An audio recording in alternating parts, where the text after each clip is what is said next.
Why is it that people are so bullish at the top of the market, whether it's stocks or even more specifically, my personal interest and focus, cryptocurrencies, right? So interested, so bullish, thinking it's gonna go all the way and then some. But then when it dips down, they get bearish, they get scared. The coin price goes down, Bitcoin goes down, and you're like, well, it's definitely gonna go lower. And you wanna buy the dip, you think you do, but even when the dip comes, then you don't buy the dip. What is it about humans and their psyche that we just basically want to buy at the worst times, and we're scared to buy at the best times? My name is Vosk, I'm a full-time cryptocurrency investor, and I'm gonna share with you what I've learned over the years investing in cryptocurrencies. I don't know everything, but God, I hope by now I know something. Oh my God, crypto's crashing down. They said I was gonna be rich. What about the Lambos? So these are the things that currently mine Bitcoin and will continue to mine Bitcoin moving forward. I could go on and on. I love crypto, I love Bitcoin and everything else in between, blockchain technology. Clearly I like this stuff. Bitcoin, the established OG cryptocurrency. How you doing? This is my little mining garden. I don't actually have a farm, so I call mine a garden. All right, today's gonna be a fun video. I'm really excited to share this with you guys.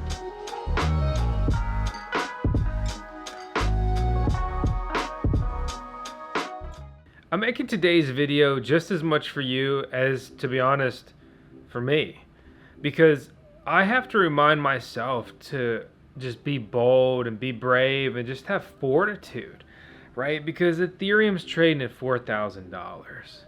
Bitcoin's trading at 60 grand.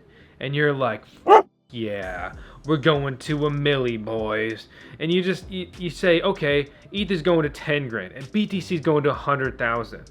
And you may be up huge, but you're so inclined to get greedy. And you're so likely to recommend cryptocurrency at those times, or successfully be recommended coins at those times that you go out and buy, or expand your holdings, as opposed to taking profits in positions where you're probably up maybe significantly, right? But Bitcoin comes crumbling down, starts trading in the teens again, and you're scared. You capitulating. Maybe you sold for a small profit instead of a great profit. Maybe you got scared and you sold to break even. Maybe your hands are very weak, or you were forced into a very bad position where you were maybe a little over leveraged and you need money or something bad happened, whatever, and you sold for a loss. The worst case scenario. And then again, Bitcoin's trading in the teens, and for some reason you're not hyped. You're not bullish. It's gone past buy the dip. It's just straight up scary. You start looking around at the global macro, it's getting a little recession-like. It's getting a little scary. Stock market's not doing too good. Stock market has not decoupled from the cryptocurrency market either, and cryptocurrencies haven't really decoupled from Bitcoin. Bitcoin pumps, other coins either do nothing, dump, or pump. Bitcoin dumps, other cryptocurrencies also dump. Why? They're not decoupled. And a lot of the investor sentiment comes from Bitcoin. You can't have a full-blown bull market without Bitcoin doing well. You can have a stagnant BTC and enter what we call alt season, right? It's a fun way where we basically say altcoins are all pumping and some people make crazy money. A lot of people have been calling for an alt season, but Bitcoin needs to be doing well also. The traditional trajectory that cryptocurrency cycles follow is basically not too much going on. There are some good buying opportunities among many different cryptocurrencies. Some alternate cryptocurrencies, altcoins will pump like crazy, right? You buy the right altcoin, you'll be stupid rich if you have enough in. That's great, but that's very difficult, very, very difficult. You buy Bitcoin, you're probably going to do well in the next, basically, bull cycle, pump, whatever. But the thing is, timing the market the best you can, because basically Bitcoin pumps, right? And then it probably pumps again, and then all of these altcoins really start to pump, and then altcoins go crazy. And it's ideally, in a perfect scenario, you cycle a lot of these Bitcoin profits into altcoins. Then you profit even higher. You make some serious cash, some serious coin. and you either take profits into $30 and fiat stable coins, or just, again, fiat, right? Or even better, you take big profits and roll them back into Bitcoin. I had a Bitcoin that I split into a couple different cryptocurrencies, and it turned into several Bitcoin in this one, several Bitcoin in that one, and I was excited. And then those coins dumped, or they went stagnant, and then Bitcoin pumped, and what was worth 5 Bitcoin of, say, this random altcoin, doesn't even matter what coin it is. This happens all the time to many different people, right? But then those gains you made kind of, they withdraw, or they shrink, or it completely implodes. You ever been a project that's rugged? It's a bad time. You go from maybe huge gains to having lost money, not even oftentimes overnight, but just randomly in the middle of the day. Happy Tuesday. And now the mark, oh! Oh! It went to zero! The main point I want to make in this video, though, is a reminder to myself as well as you. If you were bullish at a $4,000 Ethereum, how are you not bullish at a $1,000 Ethereum?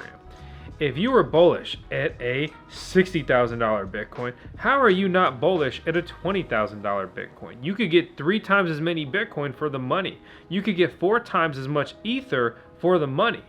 And Ethereum will dump more, but Ethereum in the last couple cycles has pumped more as well. I'm not exactly pushing ETH over BTC, right?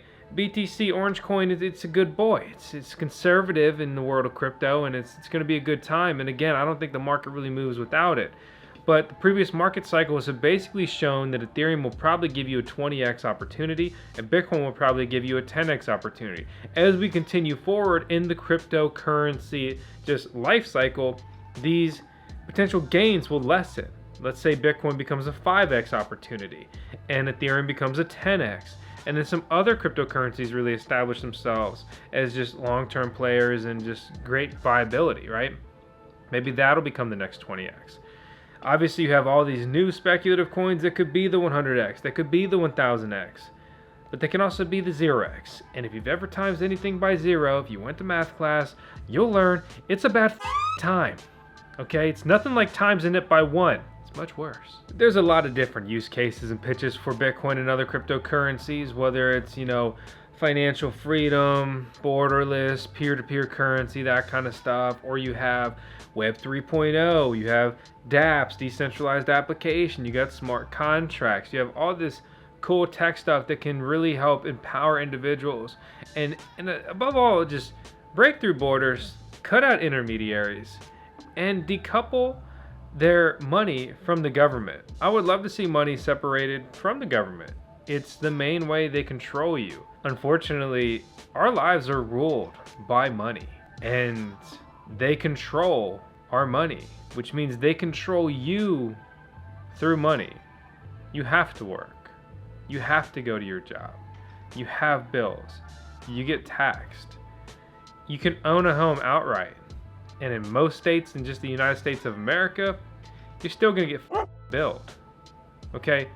You gotta work just to live, even if you straight up own all your stuff. They will take from you. It's a wealth tax.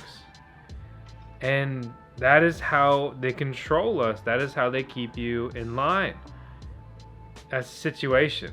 And I don't have the power to change that. I don't even have the alternative plan to this is just simply the way we go. It's better than this, and we can do it this way. When I come up with that, they'll probably kill me. So really one of the best things we can do right now in the short term is diversify into things like cryptocurrencies, into things with a known supply, right? And I'm not trying to push Bitcoin on you or whatever else, but like the fact that there's scarcity, 21 million, and you compare that to the US dollar that's dealing with a record high inflation rate. Your savings account, if you've done nothing, has decreased exponentially over the last year. And if you had that money in Bitcoin, your Bitcoin would not have decreased. Your USD valuation, depending on market conditions, will either skyrocket or plummet. It's exciting and yet scary part. So, I mean, this is not a simple solution. This is not an easy problem to deal with, but financial freedom is really the closest thing we can get to being truly free in this era. We'll never be truly free, but if you can break the financial chains to any degree, that's a big difference. When you're focused on just the immediate, like your food and your shelter, you can't really build the next step. When you're living hand to mouth, you can't really get to the next step. You got to get past that, get a little bit of savings, get comfortable, get in a good position, and then you can start being more aggressive. Then you can start basically, you know, on YouTube I cannot promote gambling, and it's not financial advice and all that, but you know, you gotta risk it for the biscuit. You know, I'm joking with the quote there, but I'm as the youth say, I'm dead ass. No cap. I had to look up no cap. That's where I'm at in life. So I don't want to just drone on and on today. That's the main message I really want to get across for you and myself, is just being bold, having that fortitude. If these prices are, you know, significantly down from the all-time high, and that's, I think, a great way to look at it, right? How far are we away from the all-time high? 20%? That's not that interesting. That's a short-term buy and probably a short-term sell, right? We're down 80%, 90% from all-time highs. My interest is peaked, right? Because every cycle, every half-decent cryptocurrency hits a new all-time high, okay? You think the next bull run Bitcoin's just going to do the same thing? No, it's going to pump. I think we're going to go towards $100,000 Bitcoin. When? I don't know. 6 months? Probably. Maybe. Probably more like 2 years. Regardless, I'll be here. I hope you will too. And I retreated out of most of my crypto holdings into stablecoins. I know, the dreaded stablecoins. But 2 market cycles ago, I made, to me, life-changing money, and then I had most of it evaporate because I didn't move into stables, and I held way too many altcoins that really just truly blew up and evaporated and never hit new all-time highs. If I had been sitting in just entirely Bitcoin and ETH, I would have done much better. I did have an amount of Bitcoin and Ethereum I was personally proud of, and you know, I want to be able to say that again with the next cycle. But I crypto 24/7, 365, and I'm personally not exactly dollar cost averaging in, but I'm doing periodic buys. When I have some spare cash, or I break into just my powder keg of cash, then put it into BTC, I put it into ETH, and several other coins I think that are going to do well. I'm not here to show stuff to you or push specific cryptocurrencies on you. If you want to learn more about the portfolio I'm building, I invite you to subscribe to the channel, hit the thumbs up, and look out for that video in particular. This is more of a general video, and I don't want to just detract from it with some of my just personal speculation and personal plays I'm trying to make with those other cryptocurrencies. My name is Vosk, you're on the VoskCoin YouTube channel. Hope you enjoyed today's video. If you didn't, too bad. Subscribe anyway, and I'll see you on the next one. Thanks for watching.